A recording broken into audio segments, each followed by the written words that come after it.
ఆ రోజులలో 10 మందితో పనికి పోతే ఒప్పుకోరు. మరి ఎలా బతకాలి?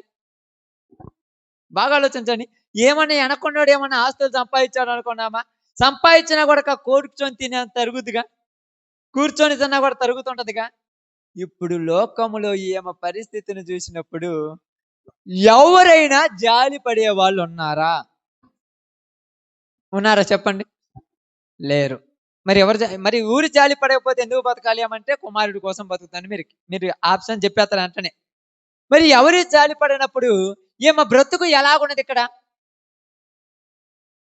ఎందుక ఇబ్బంది. నిజంగా మీరు అర్థం చేసుకుంటే ఇది క్రీస్తు యేసు ప్రభువారు ఉన్న కాలంలో సమాజం ఇది. ఇప్పుడు సమాజం గురించి మాట్లాడట్లా.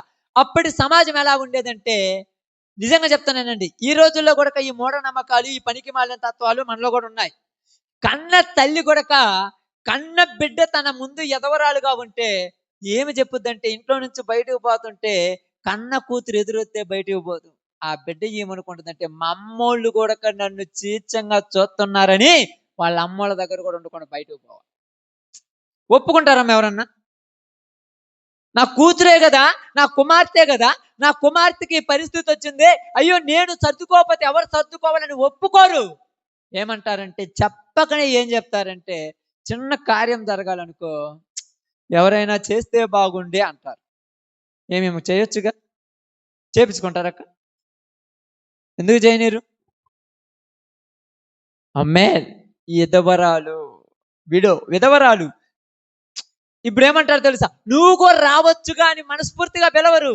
ఎక్కడ వస్తే ఎన్ని చెయ్యనీయకపోతే బాధపడుద్దామని తర్వాతొద్దువులే అన్నప్పుడు బతకలేక, చావలేక ఇంట్లో పడుతున్న నరకయాతన ఎవరికీ అంతుబట్టదు.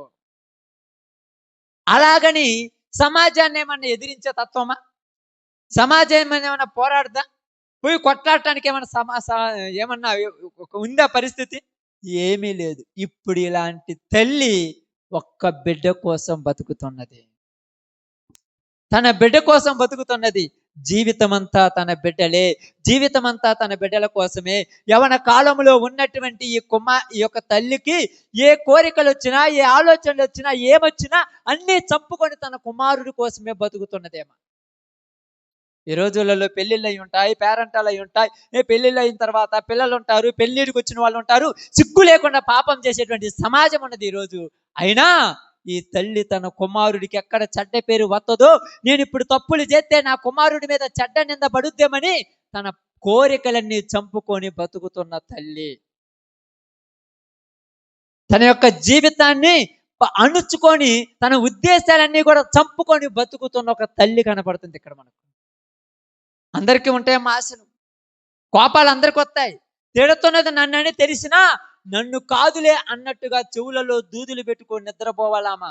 బయటకొస్తే ఎవరు ఓర్చుకోరామను, బయటకొస్తే ఎవరు ఆమె గురించి పట్టించుకోరు.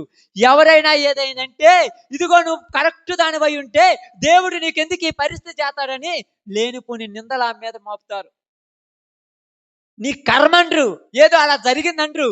నువ్వు మంచిదానివై ఉంటే ఇలా ఎందుకు నువ్వేదో ఒకటి చేసి ఉంటావు, నీకు అనుభవిస్తున్నావు పొమ్మనే జనాలు. మరి ఎవరి దగ్గరికి వెళ్ళాలి ఇప్పుడు? ఎవరి దగ్గర కూర్చుంటే ఏం మాట్లాడతారక్క? ఎవరైనా నలుగురు కూర్చుంటే వాళ్ళ దగ్గర కూర్చోవాలి అనిపిస్తుందా లేదక్క? మనం ఉన్నాం కదక్క, ఎక్కడైనా కూర్చోవాలనిపిస్తుంది. వాళ్ళ దగ్గర పోయి కూర్చోవాలన్నా కూడా కూర్చోలేకపోతున్నది. ఎందుకంటే అక్కడికి పోతే ఏమంటారు? వాళ్ళందరూ ఏదేదో సంతోషకరమైన మాటలు మాట్లాడుకుంటారు. నా భర్త సాయంకాలం వత్తా కాయలు తెస్తాడు, ఇది తెస్తాడు, పనికి పోయాడు, నా నెలకింత జీతం అన్నప్పుడు నేను వాళ్ళకి ఏమి సమాధానం చెప్పాలో తెలియక ఇల్లే జీవితముగా బతుకుతున్న ఒక తల్లి అక్కడ కనపడుతుంది. ఇప్పుడు ఇలాంటి తల్లి బతుకుతున్న జీవితము చాలా ప్రశాంతంగా బతుకుతున్నదా చెప్పండి? ఇప్పుడు అంతకంటే కష్టాలు ఎవరికైనా ఉన్నాయా ఇక్కడ? అంతకంటే కష్టాలు ఎవరికైనా ఉన్నాయా? లేవు. నిజంగా నాకు అప్పుడప్పుడు అనిపిస్తున్నాడు, ఈ బైబిల్ గ్రంథాన్ని చదువుతున్నప్పుడు అన్ని అనుభవించేటువంటి వయస్సు, బాగానండి, అన్ని అనుభవించేటువంటి వయస్సు, అవసరం వచ్చినట్టుగా యొక్క బట్టలు కట్టుకోవడానికి ఇష్టమైన కోరికలు ఉన్న వయసు అది. కానీ 10 మందిలో తిరగాలంటే తెల్లయ్య కట్టుకొని తిరగాల. ఏదో మర్చిపోయి ఒకవేళ ఒకవేళ కోరిక కోసము రంగు బట్టలు వేసుకుంటే తూ అనే ఊపే జనం. ఏదో రంగు బట్టలు వేసుకుందని కోరిక ఉన్నది కదా, ఏం ముసలిది కాలేదు కదా, సావలేదు. అప్పుడు